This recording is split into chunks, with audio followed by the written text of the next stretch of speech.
This is the story of a man named...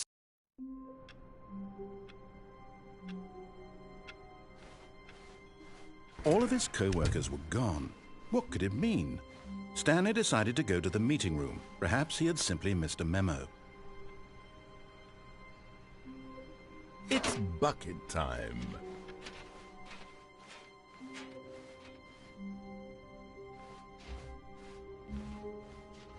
Stanley clutched the bucket tightly to his chest and entered the door on his left. This was not the correct way to the meeting room, but Stanley had felt the bucket calling to him, telling him that the employee lounge was simply the place to be. And here it was. Had the bucket turned out to be correct? No, never mind. The bucket was wrong. Stanley took the door on his left to go back to and so the two of them detoured through the maintenance section and walked straight ahead to the opposite door.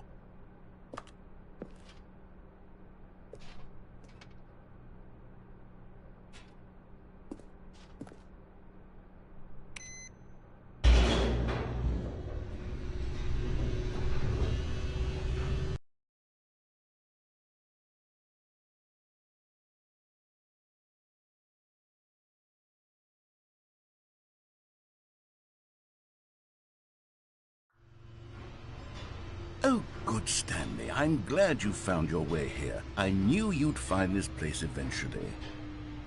You see, your friends and I are concerned for you, Stanley.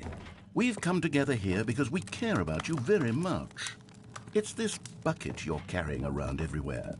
The bucket isn't even from the original Stanley Parable. It's just sequel content. We're the ones that matter, Stanley. Classic characters from the first game, like the Adventure Line and the Broom Closet. Because that's what fans want from a sequel. They want more of their favorite jokes, not this bucket that they've never seen before. Yes, I know I'm the one who gave you the bucket, but you're spending too much time with it. Don't you want another story involving the Adventure Line? We could make the Adventure Line go somewhere new. Yes, yes, that's what the fans want. Let's do it. Whee! Look at that wacky line. Who knows where it'll go off to next? Oh, and it played some silly music as well.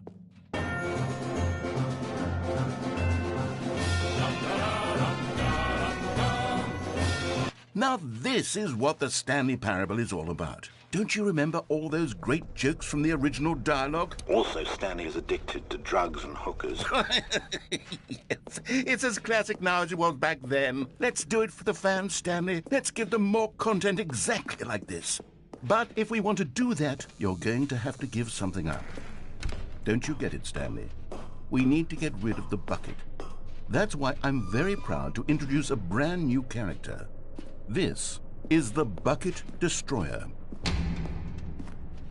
I think it'll make a wonderful new addition to the rich lore of the Stanley Parable. True, it also was not in the original game, but it's such a well-fleshed-out character with so much personality that to me it already feels as though it's been part of the cast all along. Don't you agree? Can you guess what the Bucket Destroyer does? Surely you don't need me to spell it out for you. Go ahead now, Stanley. Say goodbye to the bucket, and then pop it into the machine when you're ready.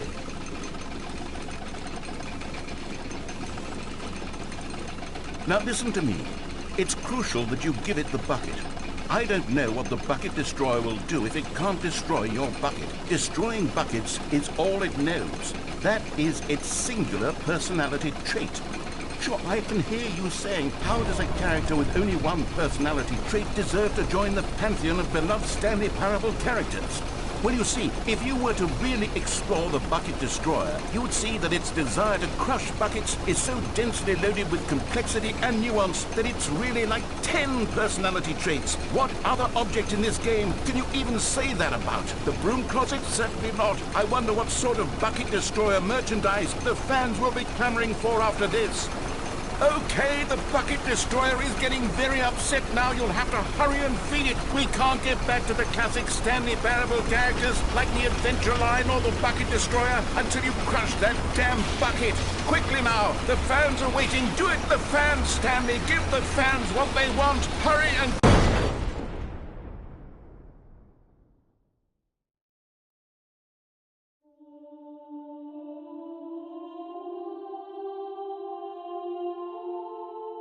The bucket destroyer. My prized creation. You had so much potential. We were going to do such marvelous things with you, tell such spell-binding stories about you. All of it squandered now. Goodbye, new friend. For the moment in time that you were here, you were magnificent.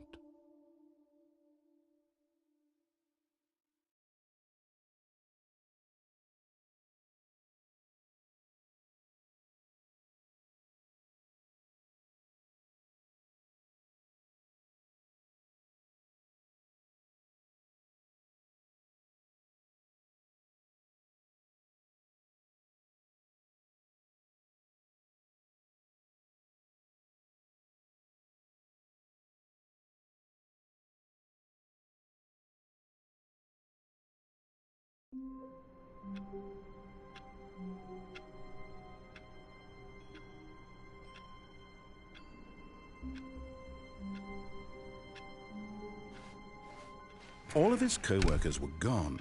What could it mean? Stanley decided to go to the meeting room. Perhaps he had simply missed a memo.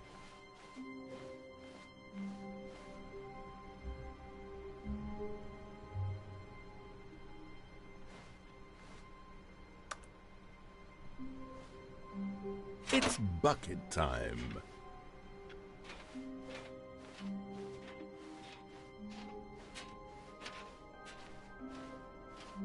Stanley clutched the bucket tightly to his chest and entered the door on his left.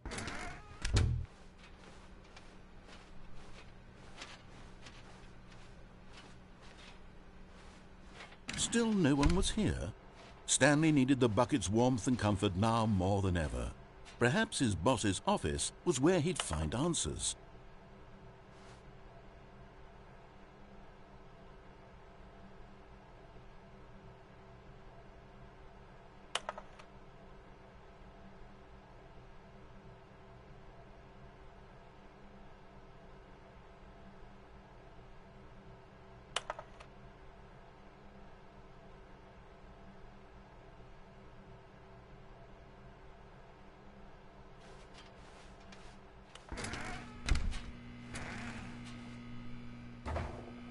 Stanley, we must move on from this broom closet, simply because I have no remaining stickers. If I did, you can guarantee we'd be in here for hours. But alas, no stickers.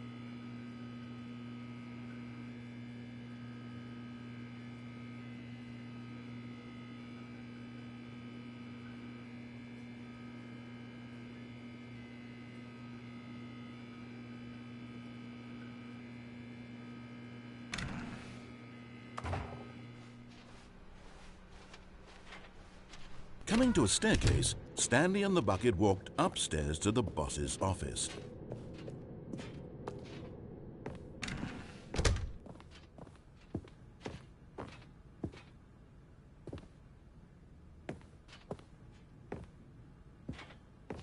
Stepping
All of his co-workers were gone.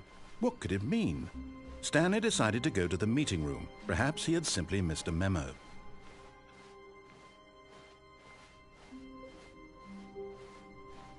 When Stanley came to a set of 2 open... This was not the correct way to the meeting room, and Stanley knew it perfectly well. Perhaps he wanted to stop by the employee lounge first, just to admire it.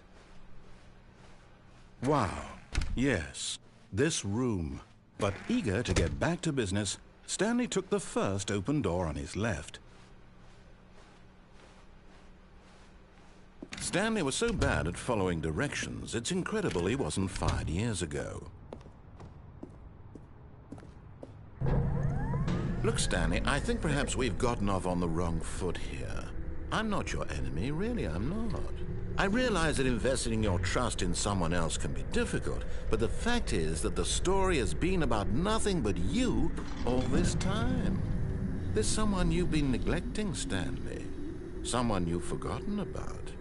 Please, stop trying to make every decision by yourself. Now, I'm not asking for me, I'm asking for her.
This is it, Stanley.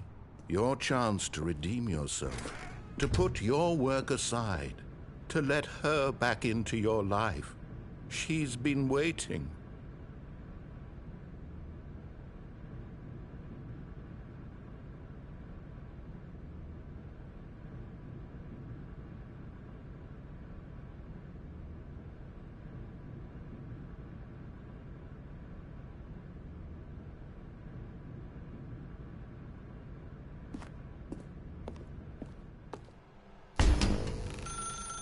That's her, Stanley. You need to be the one to do this, to reach out to her. If you can truly place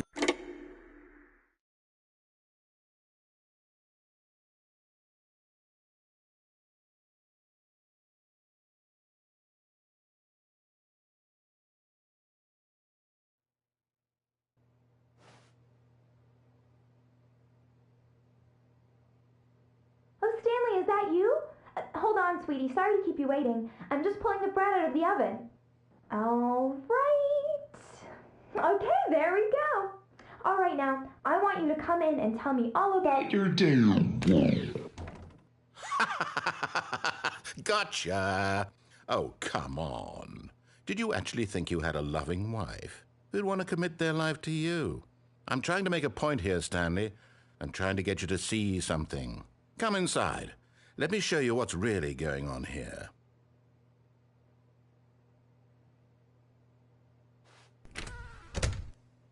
This is a very sad story about the death of a man named Stanley.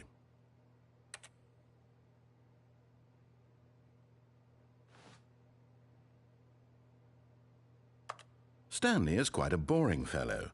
He has a job that demands nothing of him, and every button that he pushes is a reminder of the inconsequential nature of his existence.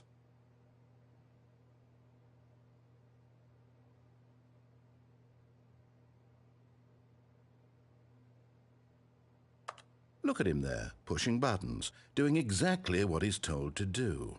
Now he's pushing a button. Now he's eating lunch. Now he's going home. Now he's coming back to work. One might even feel sorry for him, except that he's chosen this life. But in his mind, he can go on fantastic adventures. From behind his desk, Stanley dreamed of wild expeditions into the unknown, fantastic discoveries of new lands. It was wonderful, and each day that he returned to work was a reminder that none of it would ever happen to him. And so he began to fantasize about his own job. First, he imagined that one day while at work, he stepped up from his desk to realize that all of his co-workers, his boss, everyone in the building had suddenly vanished off the face of the earth. The thought excited him terribly. So he went further. He imagined that he came to two open doors and that he could go through either. At last, choice. It barely even mattered what lay behind each door. The mere thought that his decisions would mean something was almost too wonderful to behold. As he wandered through this fantasy world, he began to fill it with many possible paths and destinations. Down one path lay an enormous round room with monitors and mind controls. And down another was a yellow line that weaved in many directions. And down another was a game with a baby. And he called it the Stanley Parable. It was such a wonderful fantasy, and so in his head he relived it again, and then again, and again, over and over, wishing beyond hope that it would never end, that he might always feel this free. Surely there's an answer down some new path, mustn't there be? Perhaps if he played just one more time. But there is no answer. How could there possibly be? In reality, all he's doing is pushing the same buttons he always has. Nothing has changed. The longer he spends here, the more invested he gets, the more he forgets which life is the real one. And I'm trying to tell him this, that in this world he can never be anything but an observer, that as long as he remains here, he's slowly killing himself. But he won't listen to me. He won't stop. Here, watch this. Stanley, the next time the screen asks you to push a button, do not do it.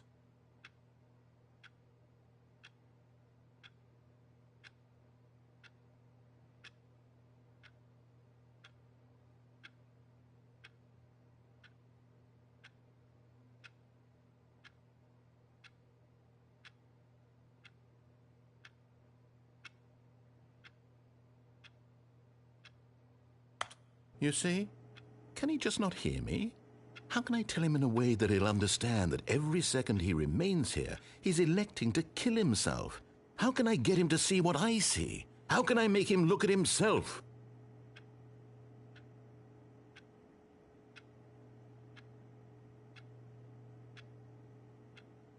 I suppose I can't, not in the way I want him to. But I don't make the rules. I simply play to my intended purpose, the same as Stanley. We're not so different, I suppose.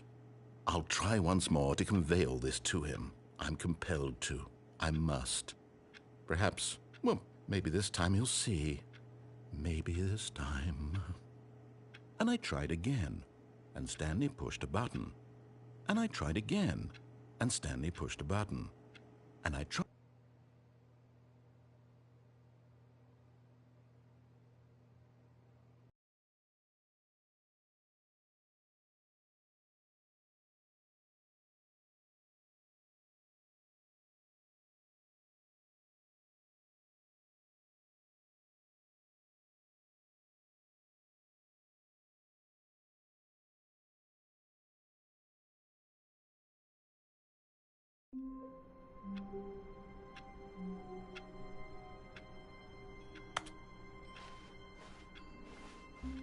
All of his co-workers were gone. What could it mean? Stanley decided to go to the meeting room. Perhaps he had simply missed a memo.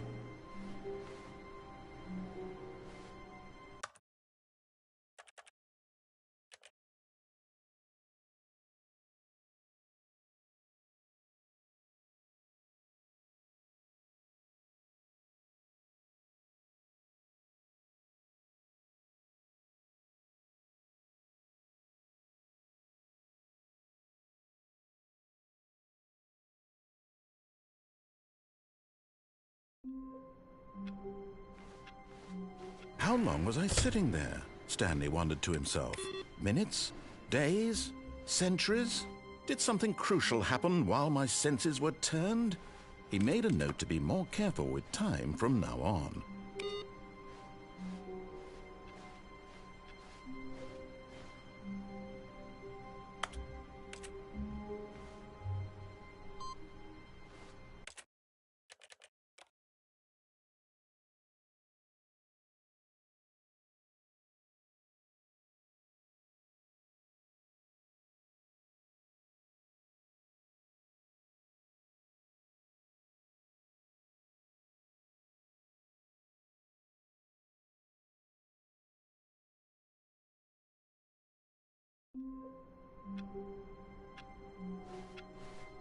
A soft wind blew outside and perhaps rain started, and if it did, it stopped shortly after.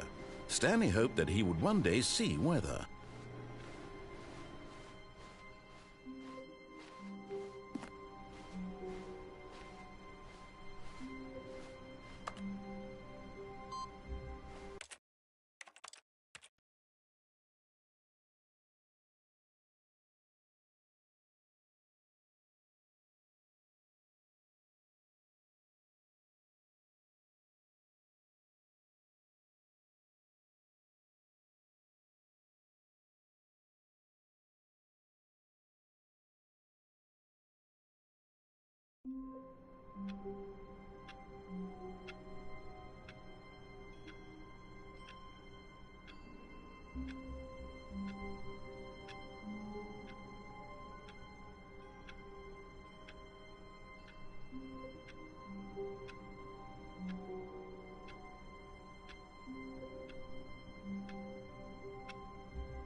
Stanley knew the office layout like the back of his hand. It was only a matter of time before he found the others, wherever they were. Just a matter of time. When Stanley came to a set of 2 open doors, he entered the door on his left. Yet there was not a single person here either. Feeling a wave of disbelief, Stanley decided to go up to his boss's office, hoping he might find an answer there.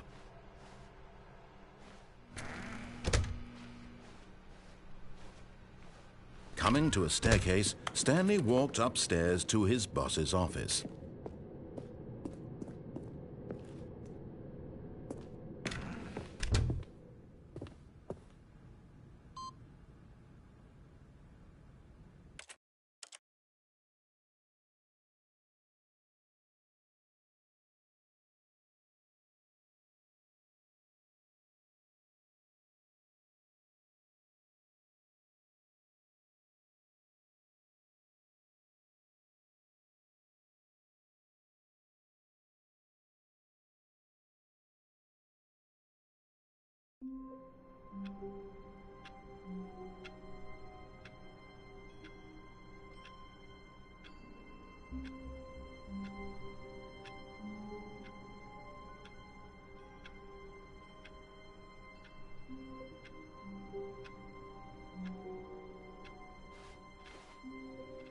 All of his co-workers were...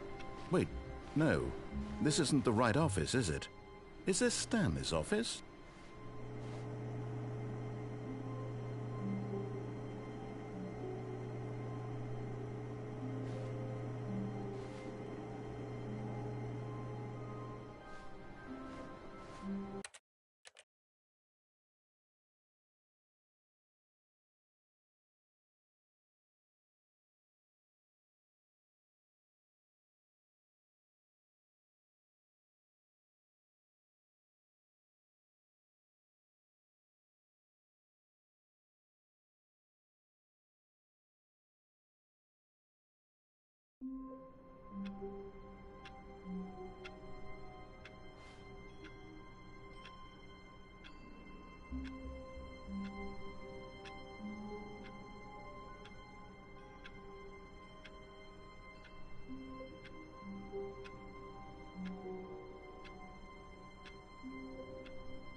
What